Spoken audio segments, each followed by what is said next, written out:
Hello friends, welcome in my channel SPT 999। This is Vikas और ये tally GST का lecture 10 है जिसमें हम लोग टीडीएस डिडक्शन के बारे में समझने वाले हैं। तो जैसा कि आप सभी जानते हैं, गवर्नमेंट अलग अलग जगह से टैक्स कलेक्ट करती है। उसी टैक्स के पैसे से ही वो सारी सर्विसेज देती है। पुलिस, आर्मी या एजुकेशन में जो खर्च करती है वो सब टैक्स से ही कलेक्ट करके हमें देती है। तो उसी तरह से हम लोग जो इनकम करते हैं उस इनकम पे भी गवर्नमेंट टैक्स लगाती है, जिसे हम लोग इनकम टैक्स कहते हैं।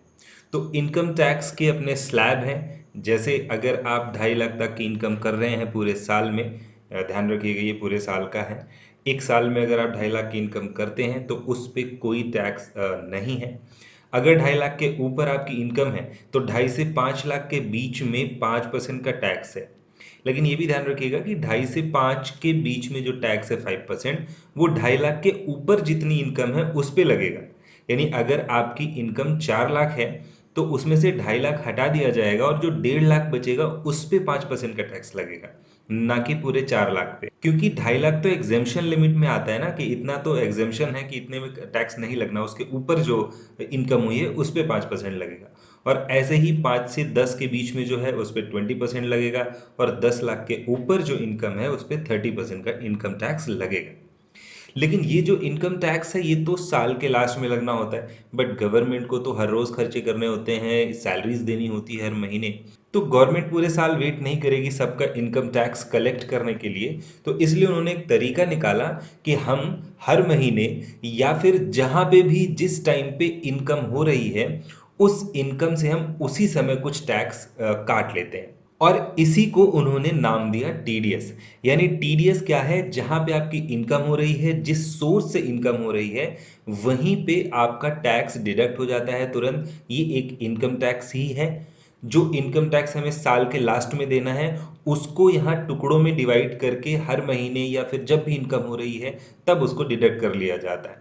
और फिर साल के लास्ट में देखा जाता है कि आपने टोटल टैक्स कितना दे दिया है और एक्चुअल में आपको कितना देना चाहिए, और उसका एडजस्टमेंट वहां पे हो जाता है। तो वो भी हम लोग अभी समझेंगे। टीडीएस के लिए फॉर्म 16 फिलअप किया जाता है, जो एक तरह का सर्टिफिकेट है। और जब टीडीएस भरा जाता है क्वार्टरली, तो उसका रिटर्न फाइल करने के लिए 26Q नाम का एक फॉर्म होता है, उसको भरा जाता है। और ये वो कंपनी करती है जो टीडीएस काटती है। तो ये देखते हैं टीडीएस जो है वो कहाँ कहाँ कटता है, किस तरह की इनकम है। ये देखिए यहाँ पे कुछ पॉइंट आउट्स किए हैं, ये सारे जिन पे टीडीएस कटता है सभी तरह की इनकम है। आपको पीएफ मिल रहा है या कहीं से प्रॉफिट मिल रहा है, आपने कोई प्रॉपर्टी बेची हुई है, इंश्योरेंस पॉलिसी से आपको कुछ पैसा मिल रहा है, रेंट आपको मिल रहा है, कमीशन मिल रहा है। तो एक लिमिट तक इसमें छूट होती है, उसके ऊपर अगर ज़्यादा मिल रहा है, आपको इनकम हो रही है, तो इस पे टैक्स लगता है, टीडीएस लगता है। जैसे आपको गिफ्ट मिल रहा है तो नॉर्मल गिफ्ट्स में टीडीएस नहीं कटता है, लेकिन जब ज़्यादा कॉस्टली गिफ्ट आपको मिल रहा होता है तो उसमें भी टीडीएस कटता है। सैलरी वगैरह जैसे आपको मिलती है उस पर टीडीएस कटता है कि 30,000 तक आपको कोई टीडीएस नहीं देना है। 30,000 के ऊपर अगर आपकी सैलरी है तो फिर उस पर टीडीएस कटेगा। तो इसी तरह से इंटरेस्ट, आप जो एफडी करवाते हैं बैंक में या फिर जो पैसे जमा करते हैं उसमें जो इंटरेस्ट मिलता है उस पे भी इसी तरह से टीडीएस कटता है, पेंशन पे टीडीएस कटता है। लेकिन मैंने बताया कि एक रेंज होती है, वहां तक छूट होती है, उसके ऊपर जब होता है इनकम तब उस पे टीडीएस कटता है। अच्छा, इसके अलावा हमारी जो इनकम हो रही है तो हम जिस स्लैब में आते हैं तो उस स्लैब के हिसाब से हमें टैक्स देना होता है। बट गवर्नमेंट ये भी कहती है कि आप इस इनकम को अर्न करने के लिए जो एक्सपेंसेस कर रहे हैं उस एक्सपेंसेस की डिटेल आप हमें दो, तो आप अपनी इनकम से उन एक्सपेंसेस को एडजस्ट कर सकते हैं, सेटल कर सकते हैं। यानी कि अगर आपकी इनकम 2.5 लाख से ऊपर है तो आप उसमें अपने एक्सपेंसेस भी घटा सकते हैं, और उसके बाद जो अमाउंट बचेगा उस पर टैक्स देना होगा आपको। यानी आपको इनकम से एक्सपेंसेस माइनस करने हैं, ये आपके बेनिफिट की चीज़ है।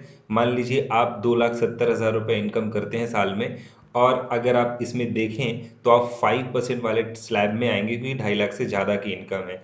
लेकिन आप अपने एक्सपेंसेस भी दिखाइए कि भाई हमने 40,000 खर्चे भी किए हुए हैं। तो जब आप एक्सपेंसेस दिखाएंगे तो आपकी इनकम कितनी बचेगी? 2,30,000। तो इस तरीके से अब आप टैक्स स्लैब के बाहर आ गए, आपको टैक्स नहीं देना है। और अगर हो सकता है आप ज़्यादा टैक्स स्लैब में आ रहे थे तो घटाने के बाद कम परसेंटेज वाले टैक्स स्लैब में आ जाएंगे। तो इस तरह से अपनी इनकम से आप एक्सपेंसेस को सेटल भी कर सकते हैं, और यही चीज़ कहलाती है आईटीआर। आईटीआर क्या है? एक तरह का फॉर्म है जिसमें हम साल के अंत में ये दिखाते हैं कि हमारी इनकम पूरे साल में कितनी हुई है, टीडीएस के रूप में हमने कितना टैक्स दे दिया है अब तक, हमारे एक्सपेंसेस कितने हैं, वो सारा सेटल करके हमें बताता है कि आपका एक्चुअल में इनकम टैक्स कितना बन रहा है। और कई बार ऐसा भी होता है कि हम एक्सपेंसेस भी दिखाते हैं और अपना टीडीएस भी दिखाते हैं जो हर महीने कट रहा है, या फिर जब जब इनकम कर रहे हैं तब तब वो कट रहा है। तो कई बार ये डिडक्शन ज्यादा हो जाता है, हम टीडीएस के रूप में हमने ज्यादा दे दिया होता है। तो जब हम आईटीआर भरते हैं तो वहां पे कैलकुलेट करके जो भी आपने एक्स्ट्रा पे किया है गवर्नमेंट उसको रिफंड भी करती है, आपको वापस भी दे देती है।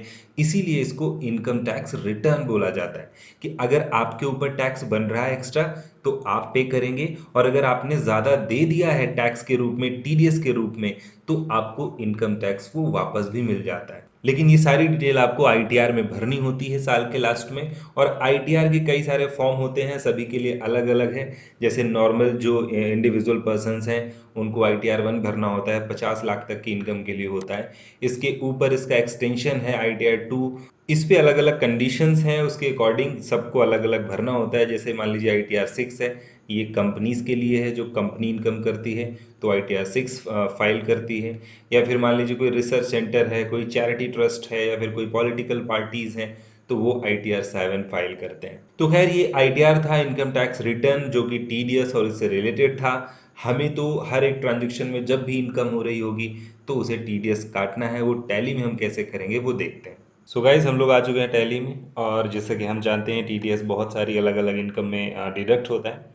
तो एक ही लेक्चर में सारी चीज़ों को डिडक्शन दिखाना तो पॉसिबल नहीं है, लेकिन सबसे कॉमन जो सैलरी होता है हर जगह उस पे हम टीडीएस डिडक्ट करके देखते हैं। बाकी किसी और पे अगर टीडीएस डिडक्शन में प्रॉब्लम आ रही हो तो आप कांटेक्ट कर लीजिएगा।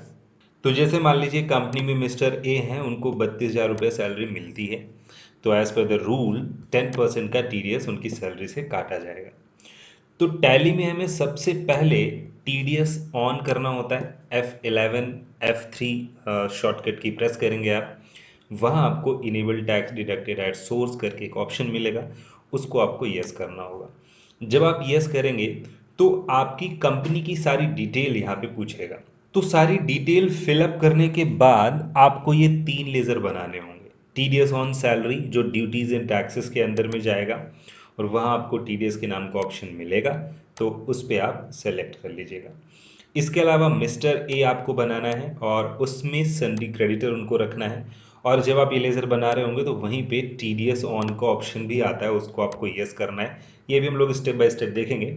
और इसके अलावा सैलरी का लेज़र बनाना है इनडायरेक्ट एक्सपेंसेस में, तो कुछ ऑप्शंस भी यहाँ पे सेलेक्ट करने होते हैं, वो हम लोग टैली में एक एक करके देखते हैं। आप इसका स्क्रीनशॉट ले सकते हैं।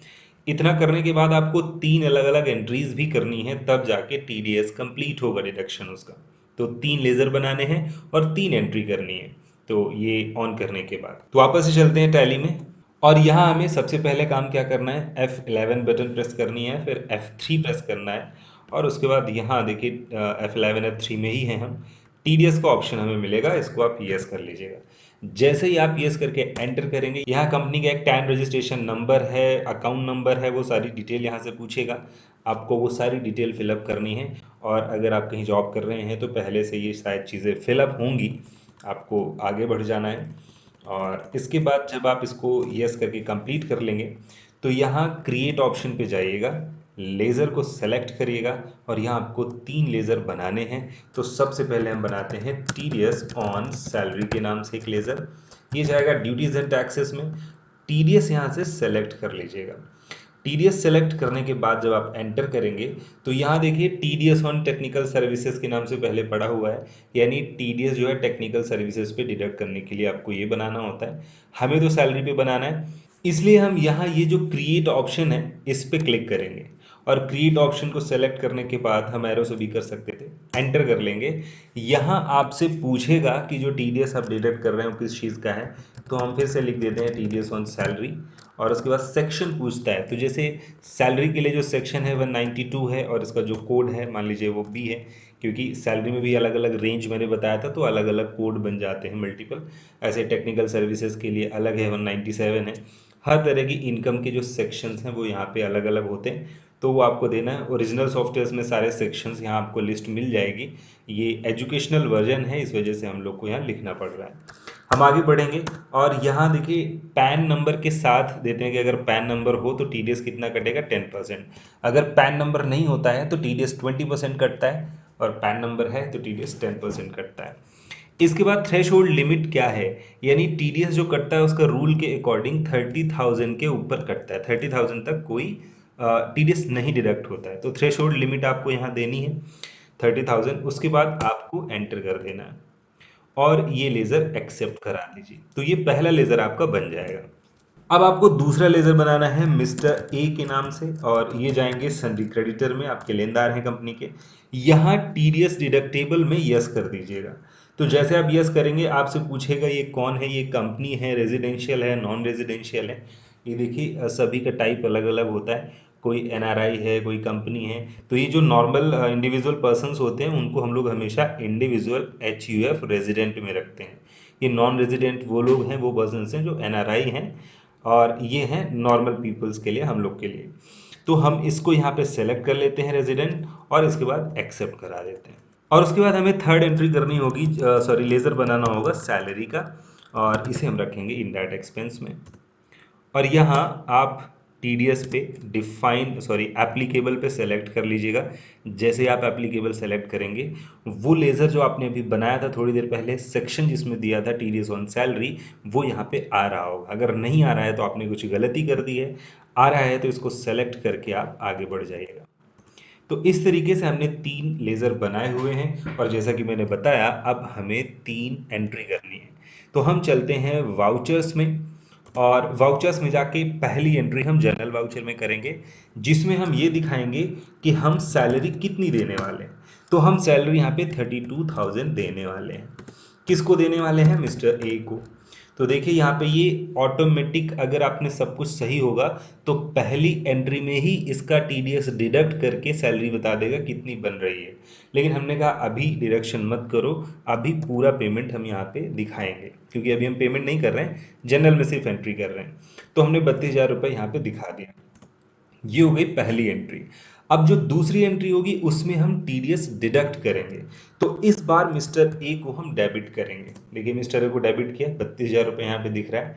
और इतना करने के बाद यहाँ ऑटोफिल एक ऑप्शन होता है, टीडीएस हेल्पर इसको बोलते हैं। ये टीडीएस हेल्पर है जिसको कंट्रोल F से भी हम ला सकते हैं। कंट्रोल F इसकी शॉर्टकट की है, अलग अलग वर्जन्स में अलग अलग हो सकती है। टैली प्राइम में ये कंट्रोल F है, या फिर आप यहाँ पे क्लिक कर सकते हैं। जैसे आप ऑटो फिल करेंगे तो यहाँ पे ये कुछ डिटेल है, ऑटोमेटिक फिल करता जाएगा। डेट यहाँ पे आपको देनी है, पार्टी नेम आ जाएगा। अगर ये नहीं आ रहा है तो फिर अगेन कुछ गलत आपने किया है। और एंटर करिएगा nature of payment, TDS on salary, duty ledger भी टीडीएस ऑन सैलरी जो आपने बनाया था, और एंटर। जैसे ही आप एंटर करेंगे देखिए डिडक्शन हो चुका है TDS on salary mister A का। और कितना? 20% हुआ है। देखिए इनकम टैक्स यहाँ पे लगा टीडीएस 20%। क्यों? क्योंकि इनका पैन नंबर नहीं दिया गया था जब इनका लेज़र बनाया था।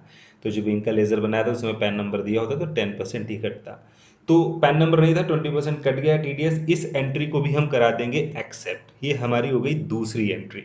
अब उसके बाद जो थर्ड एंट्री होगी, ये 2 एंट्री तो जनरल वाउचर में थी, थर्ड एंट्री जो होगी वो होगी पेमेंट वाउचर में। और पेमेंट वाउचर में हम अगेन मिस्टर ए को करेंगे डेबिट। और देखिएगा इसके लेज़र में यहाँ दिखा रहा होगा कितना पेमेंट इनका बाकी है। 32,000 था, जो 20% वो डिडक्ट हो चुका है, तो जितना देना है वो यहाँ पे दिख रहा है 25,600 हम यहाँ पे लिखेंगे तो ये बैलेंस हो जाएगा 0। तो मिस्टर ए का लेज़र 0 हो जाएगा। आप यहाँ से कैश या बैंक जैसे भी पेमेंट करना है वो ले करके पेमेंट कर दीजिएगा। और इस तरीके से टीडीएस कंप्लीट हो जाता है उसका डिडक्शन। सो गाइज इसको एक बार और देखिएगा और अच्छे से समझिएगा टीडीएस और इनकम टैक्स के कॉन्सेप्ट को। Even you are facing any problem then you can contact और comment directly. Like, share and subscribe the channel for the notification of further videos. That's all for this lecture. Thanks for watching.